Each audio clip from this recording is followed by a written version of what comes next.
안녕하세요. 저는 신이찬이의 신이입니다. 오늘은 역사 이야기 11번째 시간입니다. 오늘은 고려의 최첨단 무기를 개발한 최무선에 대해 알아보도록 하겠습니다. 그럼 역사 속으로 고! 고려 말, 고려 사회는 무척 혼란스러웠습니다. 그 속에서도 가장 힘든 건 백성이겠죠. 북쪽에서는 홍건적, 남쪽에서는 왜구가 고려를 엿보고 있었습니다. 스시마섬, 규슈 북부 지방에 살던 왜구들은 신라 말부터 가끔씩 식량을 훔치러 우리 땅으로 넘어오곤 했습니다. 그러나 고려 말이 되어서는 정도가 아주 심해졌죠. 대규모 인원이 수백 척의 배를 타고 바닷가 마을뿐만 아니라 육지 깊숙이 쳐들어와서는 사람을 죽이고 식량을 노략질했습니다. 지방에서 세금을 걷어 서울로 올라가는 배를 공격하기까지 하는 등 정말 나쁜 짓을 많이 했죠. 최무선의 고향 영천에도 피해가 심했습니다. 그래서 최무선은 어떻게 왜를 물리칠까 고민을 많이 했습니다. 그는 전쟁, 무기에 관심이 많았습니다. 당시 고려의 무기는 칼, 창, 활이 대부분이었는데요. 그러나 이것들만으로 왜구를 막아내기가 어려웠습니다. 최무선은 방법은 화약밖에 없다고 확신했습니다.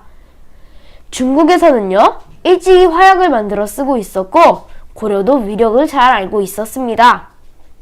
그런데 중국은 조금씩 화약을 팔긴 했지만 만드는 법은 절대로 가르쳐주지 않았다고 합니다.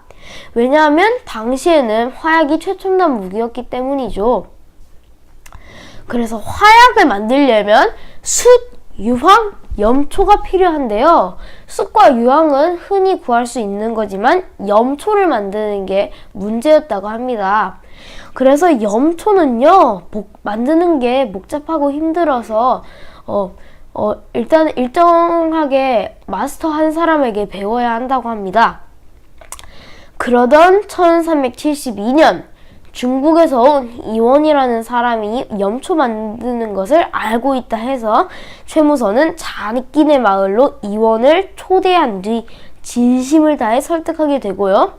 결국 만드는 방법, 염초를 만드는 방법을 알게 됩니다. 그래서 얼마 뒤 최무선은 화약 만드는 데 성공을 하고요. 고려 조정으로 가 관청을 세워달라고 합니다. 처음에는 말을 듣지 않던 조정에서도 화통도감이라는 관청을 만들어 주는데요. 최무선은 화통도감의 책임자가 되어 18가지나 신무기를 개발하게 되고 그 중에 하나가 바로 주화입니다. 달리는 불이라는 뜻으로 그 당시에는 최첨단 무기였다고 합니다. 이 무기들을 배를 설치해 왜구들이 다시는 고려를 넘보지 못하게 합니다. 이제 그리하여 1395년 조선이 건국되고 3년 후 이 기술을 누구에게 물려주어야 한다는 생각을 한 최무선은 화약수련법이라는 책을 아들 최해산에게 물려주게 되고요. 그리고 이제 세상을 떠나게 됩니다. 그리고 화약 기술은요, 나중에 세종대왕 때 도움이 된다고 합니다. 최무선은 정말 화약을 만들기 위해 노력한 분입니다. 그러니 최무선이 왜구를 물리친 걸 참 고맙게 생각하고 화약 만든 것도 고맙게 생각하도록 해요. 신이찬이 많이 구독해주시고 그럼 다음 시간에 만나요. 안녕!